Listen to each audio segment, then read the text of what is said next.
most, if not all, of the objections online. We don't need a repetition of a lot of it. Sharon's covered most of the issues. If you think she's covered already, it doesn't need to be covered again. We understand the strength of feeling. Okay. Yeah. Thank you, Sharon. Gary. Okay. I'll make sure I give enough time to my public audience as well, given the 50 minutes. So I was going to have 3 items. I'll cut that down to 2, since Sharon covered one. Let's not be fooled by this application. It was 21, it's now down to 19. So it's 2 homes less, or 2 homes fewer. It's 3 inches further south of what they've moved it just slightly, but it's essentially the same application. Why has it been put in so quickly? It's very, very likely to ensure that it beats Steele's Close, which we know is coming, and to beat the publication of the neighbourhood plan, because it's not going to be a great fit for this development. Was that the you mentioned? Sorry? The first factor you mentioned, was that again? Which one's Steele's Close. Yeah, sorry. Steele's Close. I'm sorry you can't hear, but we can't have people just questioning people other people speaking. I'm sorry about that, but the other point I'd make is we've got a decision here. This is a very, very important decision for the community. We've got Steele's Close, which we know is coming in approximately September. It's been long coming, we know that. But that will give us 15 affordable homes that we do need, and 0 market value homes. 0. If we approve this site, it will give us just 8 affordable homes, and the consequence of 11 market value homes that we do not need. There is no local need for those 11 homes. We know most of the homes that have been built, the market value homes that have been built recently, have been taken by people outside the village. It is not something we need. So again, if I'm weighing out those 2 options, to me it's very, very logical. One is in the neighbourhood plan, the other one is not. The other thing I would say is, this was the first one, 21 was thrown out by the same body, perhaps different councillors, back in, I think, November time frame, for very good reason. Near unanimous. It was thrown out then by the district councillors in Horsham, I believe, in the March time frame. And I urge us again, I can't vote unfortunately, to throw this one out. This doesn't make any sense for this village, and to Sharon's point, and I echo it again, it will set a precedent. The field next door, the one next door to that, and then another field that's been explored in Smock Alley. And then we really start eating into the green aspects of this village. Thank you. thank you very much, Gary.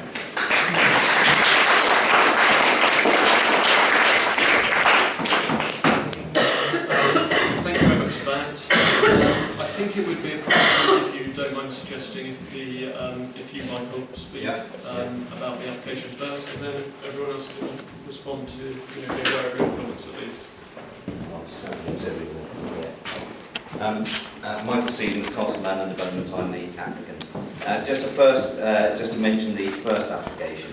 The officer's report to members did recommend approval, and could not have been clearer that there was no justifiable reason for this application to be refused, and therefore permission should be granted. Notwithstanding this unequivocal advice to members, it was refused contrary to the explicit and objective advice of your own planning officers, the West Sussex County Council and the independent landscape consultants. It's self-evident that the members' decision was not in any way based on or supported by the available evidence, and it was therefore the very epitome of an unreasonable and indefensible decision. The first application is now the subject of appeal, and we made an application for a full award of costs as a result of Horsham's unreasonable behaviour. We have a provisional date for the appeal of the 27th of October 2015. And I'd just like to make the point that in light of the Inspector's recent letter to Horsham on the 21st of July, Horsham does not have, nor will have, a 5-year housing land supply for some considerable time. The second application provides an opportunity for the Council to review their decision in light of all the available evidence and avoid the appeal and the award of costs against them. This is an outline application for up to 19 dwellings. The only matters of consideration are the principle of the development and the access. The revised scheme includes the revised application includes an indicative scheme showing how the houses 14 to 19 on the western boundary could be moved down the slope. The height of these buildings would be restricted to 1.5 stories, which would lead to a reduction of the ridge height by 1.5 metres. The height of the houses would in fact be very similar, commensurate to the Hawthorns, which has the ridge height of Little Meadows, and it would be along that same ridge height.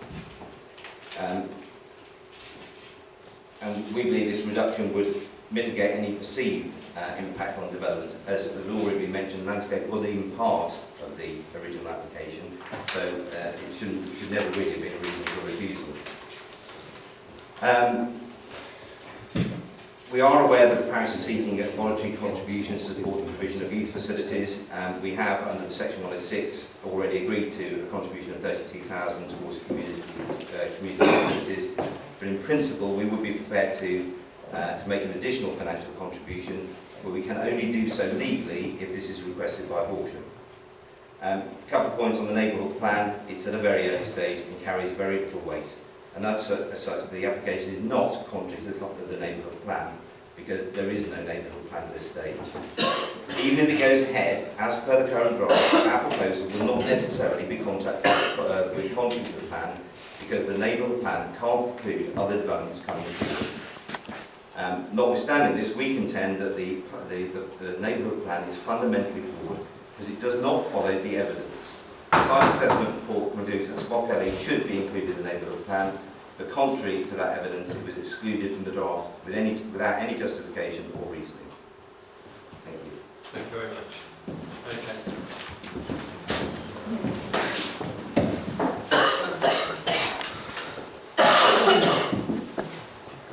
Sean, would you like to speak? Yeah, I was going to say an awful lot about what Sharon covered there, but I think the nicest thing to come back to was just then you saying about the evidence on the neighbourhood plan. This neighbourhood plan was fought for 2 years with a lot of fraudness because of your development coming into it. And it did cause an awful lot of controversy. And what you're saying about the supporting evidence is actually still in controversy, even though it was steamrolled through a bit by certain members. Now, I don't want to go into that because that's not what this meeting is about. But if we really had the correct record, it was quite unanimously talking about not having Smock Alley in, and all the supporting evidence was in conflict of that, which we will be trying to prove anyway. That said, also, the certain mitigations that are being advised about balancing ponds, etc., to do with flooding, have just been exasperated by Southern Water on this thing that came in today or last night, saying, do you know what, we will build some extra sewerage rubbish down on Willow Close and flood them instead. And Southern Water have clearly said, if the mitigation's not done, this is what will happen. So we will just move the floodwater straight down to where we don't need it again, down at the River Chilt, on that bottom area course. And this time it won't just be clear rainwater runoff, it will be sewerage. Thank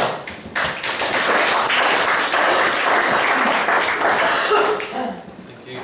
To the next person, Louise. Yeah. Discuss all. Hello. The parish of West Chiltington have been developing a neighbourhood plan for the last 2 years, and it is now matured to draft status for public consultation. This proposal is not only contrary to the emerging neighbourhood plan, but it also defies the Localism Act 2011, which stipulates that decisions in regard to local development are taken at the local level and through a democratic process.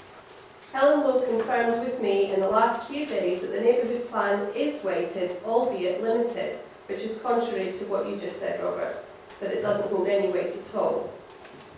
The proposed location, which is a Greenfield site, is designated part of the separation zone between West Chiltington Village and common areas, and therefore developing on this site diminishes the gap, ultimately leading to settlement coalescence. There is no identified local need for additional market value homes, and the perceived need for social housing will be met by an alternative proposal located in a site which is consistent with the emerging neighbourhood plan, i.e. Steele's Close. The proposed location is adjacent to other fields owned by the same individual, therefore development approval would set precedents for subsequent fields being developed. The rural setting of West Chiltington has no capacity to sustain a large-scale development. This applicant, by the way, constantly throughout his documents names this as a small-scale development. Horsham District Council class anything over 6 units as a large-scale development, which this is. To quote the NPPF, at the heart of the NPPF is a presumption in favour of sustainable development, which should be seen as a golden thread running through both plan-making and decision-taking. The application completely disregards the very essence of sustainability. The proposed site is on a steep embankment and therefore will create an overbearing aspect for nearby homes by up to 10 metres in height, which is actually the equivalent of about 2 double-decker buses stacked on top of each other. Additionally, the proposed housing density is completely out of keeping with the surrounding area by a considerable margin. The proposal, for all intents and purposes, is the same proposal submitted by the same developer last year, which was near unanimously rejected by West Chiltington Parish back in November, and overwhelmingly rejected by Horsham District Council on the grounds of sustainability and visual impact impairment.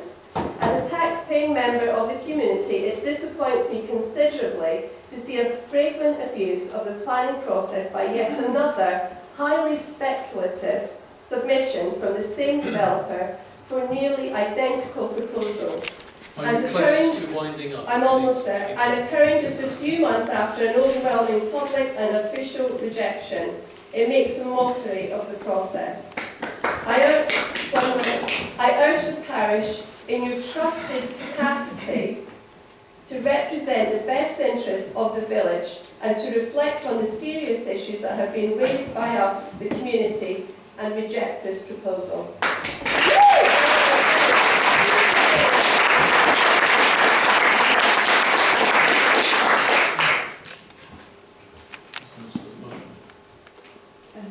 Marshall? I'll stand so you can hear me this evening. For those who don't know me, I am a member of the full Parish Council, West Chiltington Parish Council, but I'm not a member of the Standing Planning Committee, and therefore excluded under those conditions in our standing orders from taking part as a voting member of this committee. But I feel strongly enough as the Parish Council to come and speak on my behalf and on your behalf. Some of it will recap. It is pretty short what I want to say.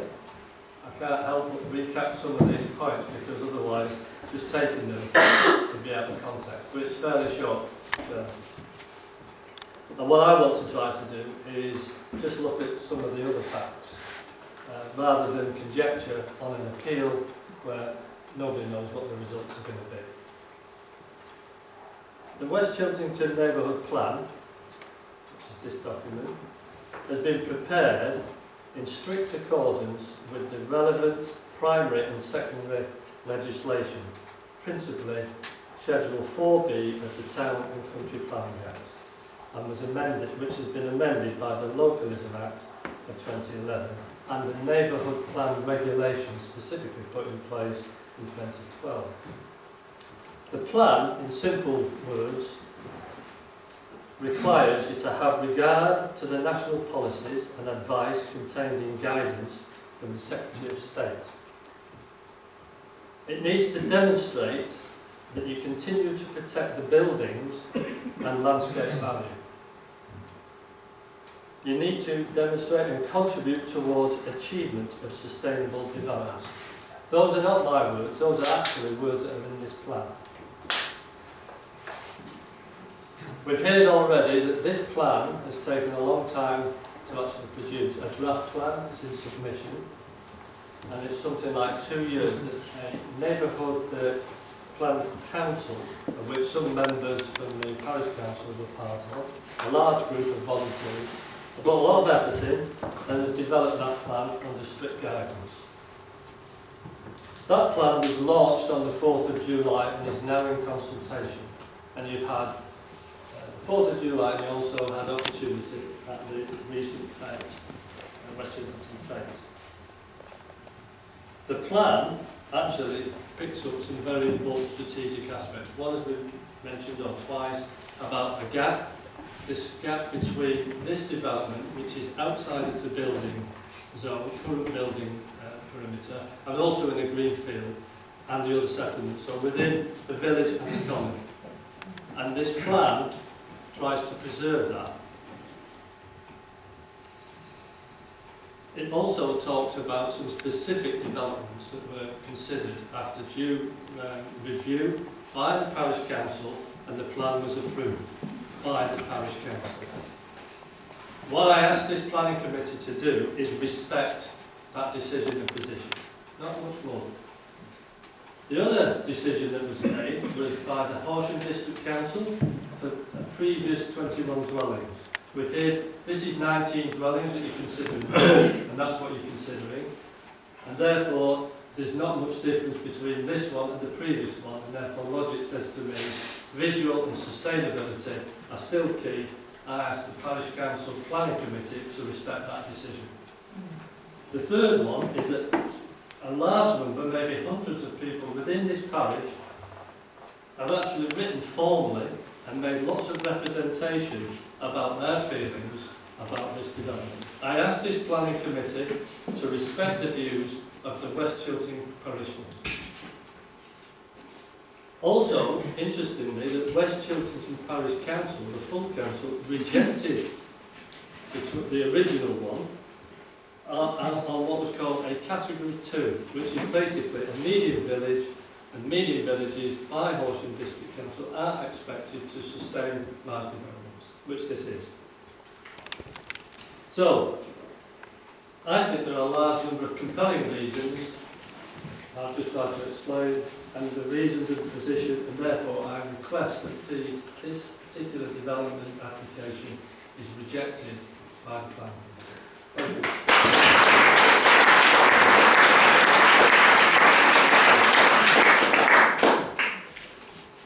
I think the next person is Caroline Kirby. Would you like to speak? Hello. I'm not going to say a great deal, and I can't say a great deal, but I'd like everybody to be aware of a few concerns regarding wildlife on this site. You will probably be aware that an ecology appraisal has been written for both the application and the appeal and for the current application. That has been redacted for obvious reasons. We do have situations of wildlife crime in the area, and unfortunately that means people can't be made aware of everything that has been said. I am a member of Badger Trust West Sussex, and I have been a member of a badger group in a different area. I have shown the unredacted report, which I'm entitled to see because I can evidence who I am, to a number of badger experts. I don't claim to be one, but I have taken advice from them. And essentially we are disappointed with the report by ACD Ecology. Although it has apparently been signed off, I haven't seen evidence of this yet, but apparently it has been, I understand, been signed off by Horsham District Council's own ecologist. There are a number of points that give concern. There is inaccuracy in there. There is a number of areas where we need clarification. The mitigation measures put forward to protect the wildlife are sadly inadequate. Now there will be correspondence being sent to Horsham District Council that will not be on the public website, but it will be going forward, and we will be asking for further opportunities to assess the site ourselves in terms of wildlife, and also making representations as to how it can be protected. But I just wanted everybody to know that at the moment that ecology report is not satisfactory from our perspective. Thank you, everyone.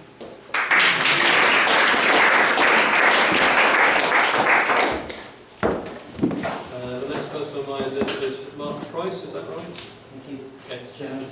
I will also unfortunately have to recap 1 or 2 points, but we didn't have a secret meeting before we had to decide what we were going to say, so you just have to bear with me, I'm afraid.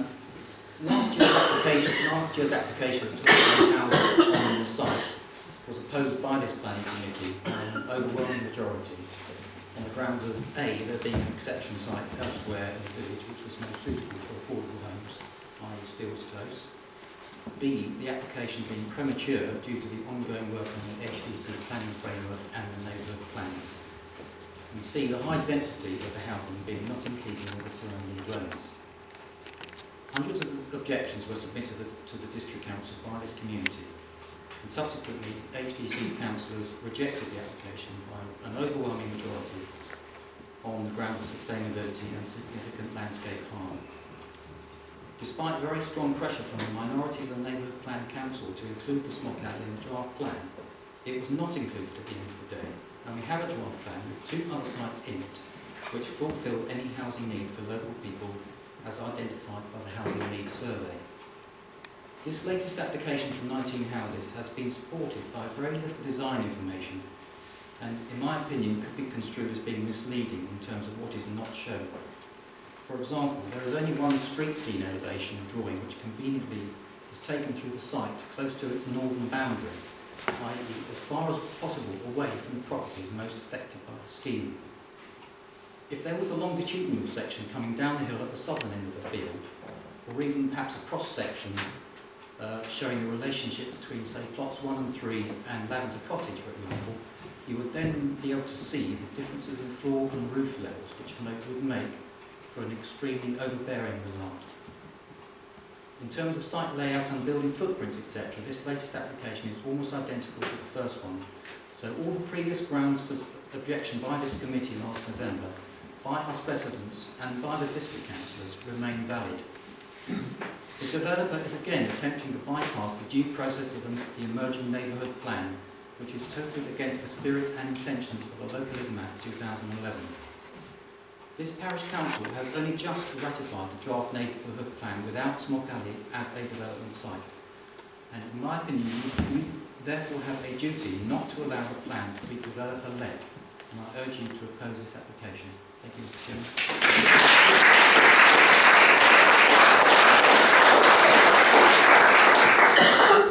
And the last one I think is Paul Marchant. March. Yeah, all it was, I was here for the original meeting before the last plan application went in, and there was a great deal of weight against the proposal. But sitting here today, it feels like there's a shift a little bit, maybe, in certain personalities towards maybe trying to get this through. Now, this actually doesn't affect me personally, but when you see all the passion and the amount of caring about these people, about the village, I would have thought the parish council would obviously turn this down. That's all I had to say. Thank you. Okay.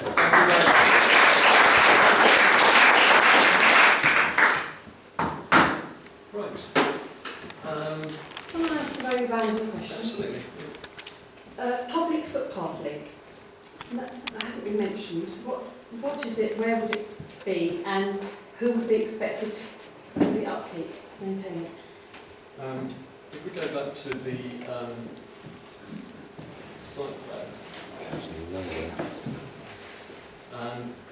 Michael, is it possible for you to answer that question? Because at the moment the site plan shows a red outline around this as the site. The previous application showed a blue line, I think I'm right in saying, around woodland. So that no longer forms any part of the application, although this footpath is alluded to. Yeah, well, it still remains. We are intending to put a footpath to link, the proposed site to the village. How and where and who will maintain it? Do you want to... I mean, it's in the application. Therefore, you would actually be obligated to provide it. Well, it's normally done by some sort of commuted sum within the section 6. So the money that you give us would pay for the footpath that you propose. No, we would put the footpath in. And we would pay for it. No, and often in the section 106 agreement we can put forward a commuted sum so that enables you to long-term look after the footpath. Right. I mean, I'm not imagining there's going to be. I'm I'm not imagining there's going to be an awful lot of maintenance to it. Oh, no, you would imagine. You would imagine. You would have imagined. Lit, I'm Sorry. assuming. Fran asks a good question, if you could clarify, Michael. If the land isn't part of the application and remains in the ownership and control of the current owner, why would there be any duty on anybody else other than the landowner to maintain in the future? Well, I'm not saying there would be a duty on anybody else to maintain it. What usually happens is there is a community sum, so we put a sum of money aside to maintain the footpath. Chairman General, that would go to the Highway Authority, which in our case would be West Sussex County Council, and it would, if it's a public footpath, would go to their public rights of way team and could be utilised across a given time period, and it would normally be part of the legal negotiations that take place outside of the planning process, but would be a condition upon the planning process for that to happen. As part of Section 106. So if it was approved, they would, them agreeing to adopt it would have to be part of, they would have to agree to adopt it before it could be approved. There's a difference between adoption of footpaths and the provision of a public right of way. I would, without being part of the legal process, I would imagine that in a village like West Chiltington that doesn't typically have adopted footpaths, because adopted footpaths have to be provided to a very different level than public rights of way, that potentially a public right of way could be acceptable because that's what's typical of the village without preempting the legal process. So my comment, and I know it's a very random tiny thing, but it looks to me as if putting in public footpath link is a sort of tries to make the application touchy-feely, cosy, when there's actually not a lot of chance of it actually happening, by the sound of it. Not a usable one, it can't be lit. We have got miles and miles of footpaths. Come on, we're not having a debate. No, but I'm talking about this this application. I'm talking about the application. I'm asking about where the footpath is. You haven't got an Well, answer. it's not There here, is isn't it? one. No, it's not there. It's not there. Do you have anything else? Well, it's not there, is it? It's not on the plan. No, you just don't know where Chairman, it it would is. be expected to be part of I'm asking, I'm just wondering an where outline it is. Then we won't know where the houses are going either, will we? Thank you very much. Please keep it As quiet. part of the planning committee, I think I'm probably entitled to ask where Yes, this you are. footpath is. It's obviously, well, hopefully it's obvious that it's an outline application. A lot of the detail follows with various submissions known as reserved matters. So this will be one of those, as will the rest of the landscape when it comes fully. So at the moment, it's the If it comes council- fully, please, Robert. Thank you very much. It's an outline application. It's an outline application with access only that's before us. So it's put in this for you, when, not if. It's blank.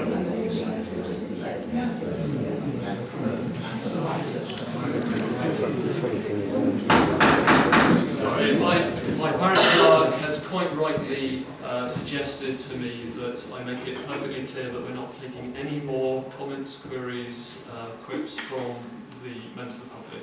I'm sorry, but those are our standing orders. We've concluded that element of this. You're welcome to stay and listen, but we are now in our own parish committee deliberation time, and we're going to discuss this amongst ourselves and then decide what representation we want to put towards this application.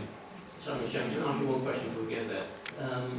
In the original application, there was a gift of the woodland to the parish. It was only floated, yes, Yeah. proposed.